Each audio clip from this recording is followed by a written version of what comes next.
Y ahora en nuestra tarde sí vamos a charlar con el viceministro de Salud de la provincia de Buenos Aires, a quien tenemos con nosotros, Nicolás Kreplak. ¿Cómo le va? ¿Qué tal? Buenas tardes, ¿cómo estás? Bien, muy bien. Gracias como siempre por charlar con nosotros. Lo primero que vamos a ir, si le parece, con todo el equipo desandando es, bueno, imagino que vienen charlando todos los días, pero estamos en horas decisivas, es jueves y mucha gente quiere saber qué va a pasar en la provincia de Buenos Aires a partir del sábado. ¿Hay algo que se nos puede anticipar? ¿Va a seguir todo igual? ¿Va a cambiar algo?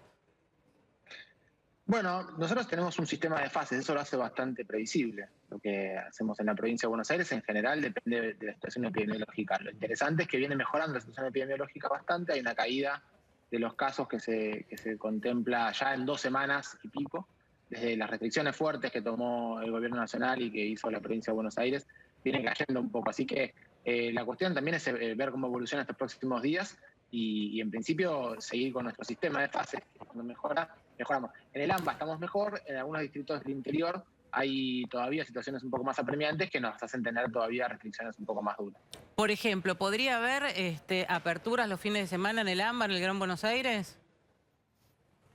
Bueno, podría ser, habría que analizarlo en contexto también, qué es lo que se piensa hacer en la ciudad de Buenos Aires, porque siempre hablamos de que el AMBA es un área que tenemos que tomar decisiones lo más coordinadas posibles. En un rato hay una reunión entre el jefe de gabinete de la Sí. provincia y el de la nación y la ciudad, así que supongo que ahí se avanzarán un poco en las propuestas.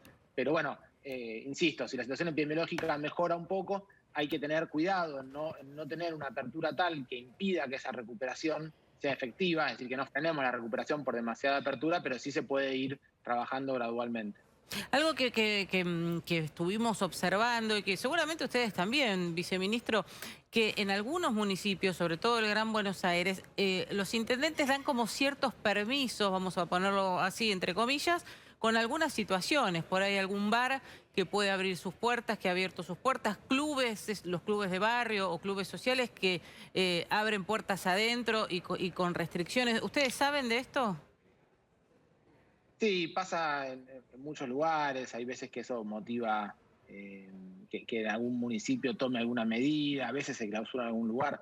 Pasa, la mayor parte de los lugares no, pero es cierto que también si no hay un acompañamiento de toda la ciudadanía, de a poco se va soltando, entonces también hay que tener flexibilidad, entender las situaciones, todos entendemos lo que significa en términos económicos, laborales, sociales. Lo que es importante es que no pensar que porque ha mejorado un poco, hemos bajado de una enorme cantidad de casos en los cuales nos encontramos todavía y que es un momento justo para seguir cuidándonos, que bajen más los casos porque estamos vacunando mucho. Entonces, no hay que acelerarse demasiado cuando algo viene bien en pensar que ya lo hemos resuelto, porque entonces perdemos la oportunidad de resolverlo. Es el momento justo de consolidar ese descenso de los casos para que tenga, sí, en 2 semanas, una posibilidad de apertura un poco mayor, dos o 3 semanas más. Si lo hacemos un poco anticipadamente, quizás perdemos ese hándicap que tenemos ahora. Claro, Dex. Viceministro, 15 días después de esos 9 días de restricciones fuertes, ¿no? De casi fase 1, que no lo fue, pero anduvo ahí pegando en el palo. ¿Qué balance hacen de cómo nos fue con eso? ¿Fue positivo y Bueno, cabría que eso se repitiera? Bueno, pasaron varias cosas interesantes en ese momento. Los primeros días ese cierre fue fuerte, con muchísima eficacia. Sin duda se produjo primero el control del aumento estamos en una curva de un 30% semanal de aumento de los casos. Eso se frenó, ponía en un riesgo muy grande la continuidad asistencial del sistema de salud. Se frenó eso, fue lo más rápido que pasó. Luego hay un descenso, ya llevamos un poco más, cerca del 20% del descenso de los casos en el territorio de la provincia de Buenos Aires, que es muy interesante y es producto seguramente a esas decisiones que se tomaron. Así que las consecuencias ha sido una medida tomada a tiempo, ha sido una medida efectiva y bueno, entonces estamos todavía con las consecuencias positivas de eso. ¿Puede ser que se repita? Puede ser, sobre todo si las situaciones epidemiológicas nos vuelven a hablar de un aumento de los casos. Pero la otra cosa que pasó en este periodo de tiempo fue el momento de más velocidad de vacunación del que tenemos registro de esta campaña de vacunación en nuestro país, ya la parte más masiva de la campaña, así que también uno espera que en 2 o 3 semanas, a partir de estos días que se tomaron ahora, tengamos un porcentaje muy grande ya de la población, sobre todo la de mayor riesgo, con inmunidad suficiente como para que también tenga un cariz distinto a lo que pueden ir después. Así que saber qué va a pasar a mediano plazo tiene muchas incertidumbres, por eso vamos tomando decisiones con la información que analizamos continuamente. Silvi. ¿Cuál es el porcentaje, Kreplak, de la población de la provincia que está vacunada a esta hora? Tenemos casi 5 millones de personas vacunadas. La provincia de Buenos Aires tiene 12 millones de personas mayores de 18 años. Así que tenemos ese porcentaje, ¿no? Es un poco menos del 50%, del 40% de la población vacunable. Si uno se para en los grupos de mayor riesgo, que es lo importante, y nos paramos arriba de las personas que tienen más de 60 años, estamos cerca del 93% de la población inscripta vacunada, con un porcentaje de inscripción en estas poblaciones del 97%. Esto es un tema muy interesante para tener en cuenta. Cuando uno ve los datos de países como Inglaterra, Estados Unidos, gran parte de los países de Europa, el porcentaje de población que quiere acceder a la vacuna, esto es histórico, porque ellos tienen una corriente antivacunas mucho más importante que en Argentina, es menor, está cerca del 70%, en algunos lugares del 60%. Nosotros tenemos al 90 y pico, 95% de la población mayor de 60 años inscripta en el programa de vacunación y de ellos casi su totalidad vacunadas. Lo mismo sucede con el equipo de salud. Así que también nos propone a mediano plazo una situación que es interesante para ver cómo va a funcionar un país donde la vacunación tiene más vistas de ser masiva que en otros lugares del mundo, ¿no? Una más, Kreplak, a propósito, lo menciona usted haciendo referencia a otros países. En Gran Bretaña se había planteado masificar la vacunación con una dosis justamente para dar más cobertura a más personas. De alguna manera nosotros estábamos imitando esto, pero llega la variante india y desmorona un poco todo esto que habían planeado y ahora están en todo caso preocupados por las segundas dosis. ¿Podemos aprender de ese ejemplo y en todo caso poner más énfasis en cubrir el cronograma de la vacunación tal cual como se había previsto y lo prevén en todo caso los fabricantes? Esas conclusiones que usted saca, yo no las extraigo, al menos del conocimiento científico y epidemiológico. Ni siquiera uno podría decir que la aparición de esta variante, especialmente la India, la Delta, que es la que está empezando a generar algunos casos ahora en Inglaterra, Sí. no ha generado ningún fracaso en su sistema de vacunación. Así que la No, verdad digo, que ha me parece a mí generado que no. brotes. Digo, se trató de inmunizar a la mayor cantidad de gente posible con una dosis. Ahí estaba puesta en todo caso la velocidad de la vacunación. Con esta cepa empezaron Gran Bretaña abre, empieza a retomar una vida normal dentro de todo y demás, y aparece esta variante y empiezan a haber brotes de contagio. Eso es lo que sale de la información que todos podemos acceder. Y eso es lo que en todo caso lleva a pensar, ¿qué pasa si hubieran estado hecha la vacunación completa con las 2 dosis? Bueno, pero hay una inconexión científica, lógica, entre los dos razonamientos. Es cierto que en Gran Bretaña, igual que Canadá y muchos países del mundo, y Argentina también, hemos hecho una priorización de la primera dosis. ¿Y eso tiene que ver con qué?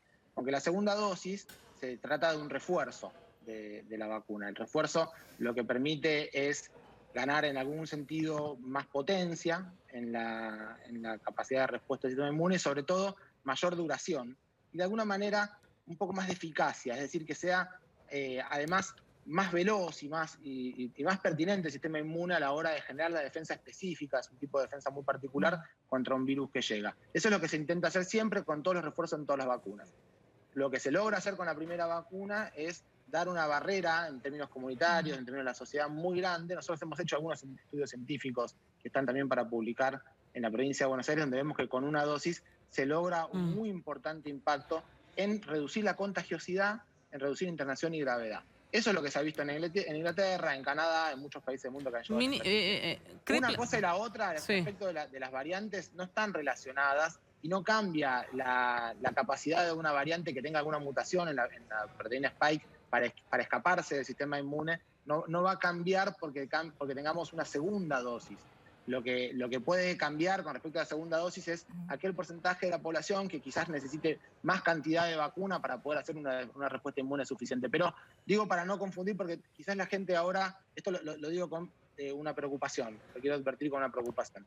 Me preocuparía que confundan a la población pensando que con una segunda dosis se lograría evitar los posibles riesgos de una variante, porque es una preocupación que tenemos todos muy atenta, y que en todo caso aquel que tiene una primera dosis se angustie ante la vertiente de una segunda dosis, de una variante nueva. Ya están puede hacer angustiados. que su primera dosis no sirva. No, está bien, pero más se van a angustiar si usted transmite información que es inapropiada, inadecuada y que no está basada en ciencia. Entonces aprovecho yo que tengo este rol de decirle cuál es el rol de las vacunas y de las segundas dosis, para que también la comunidad y los que están escuchando en este momento el programa puedan saber que no tiene ninguna correlación una cosa con la otra. Sin embargo, estamos dando las vacunas a los 3 meses, como habíamos dicho. Ayer emitimos 145.000 turnos a todas las personas que tenían 3 meses cumplidos para que tengan la segunda dosis.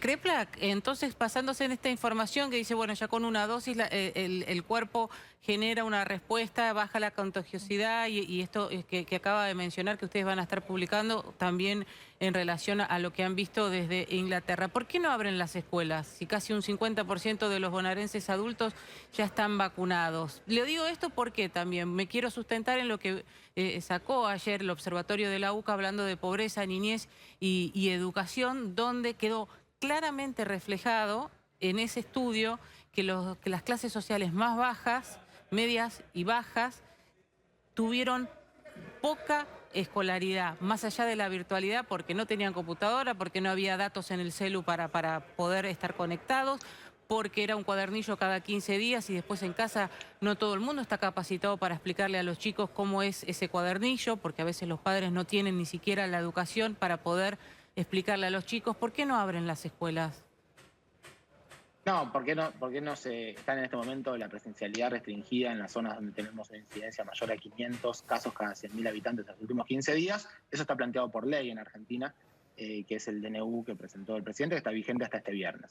Si el DNU sigue vigente con esas características, entonces seguiremos cumpliendo la ley, que es lo que sucede en nuestro país. Es decir, aquellos territorios que tengamos menos de 500 casos cada 100.000 habitantes, se van a abrir la presencialidad de las clases. ¿Y por qué es esto? Porque se está visto en Argentina, pero está visto también en todos los países del mundo y toda la bibliografía científica a nivel mundial así lo marca, que cuando uno tiene más cantidad de contagios en la población que esto, la actividad escolar aumenta mucho el riesgo de enfermedad en la escuela y en la población en general, que es una de las medidas de contención ante la pandemia más significativas. Esto es lo que está visto en nuestro país, en todo el mundo, y eso es lo que está marcado en la ley, y esa es la razón por la cual en la provincia somos respetuosos de la ley, hacemos las cosas así.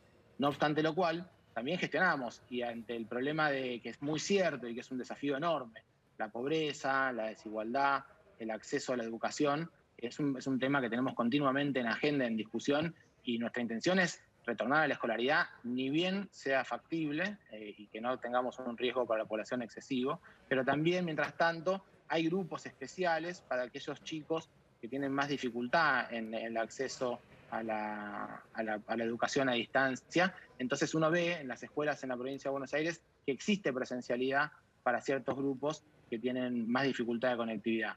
Eso no reemplaza, por supuesto, la educación como la conocemos en Argentina, que todos sabemos que es un derecho universal y muy importante. Sin embargo, en la situación de la pandemia, no tenerlo en consideración, es decir, no entender que estamos en este contexto y mencionarlo como si no fuera una realidad, me parece que es un poco tergiversado, digamos, ¿no? Que no es exactamente lo que está sucediendo, que no abrimos las clases porque no nos damos cuenta de las cosas que están pasando, sino porque... Pero los chicos no van. Yo sé que no quiero polemizar porque usted es nuestro invitado y no quiero entrar en una discusión y quiero que usted pase un mal momento, pero los chicos no van a la escuela, no tienen esa posibilidad de tener clases y no llega.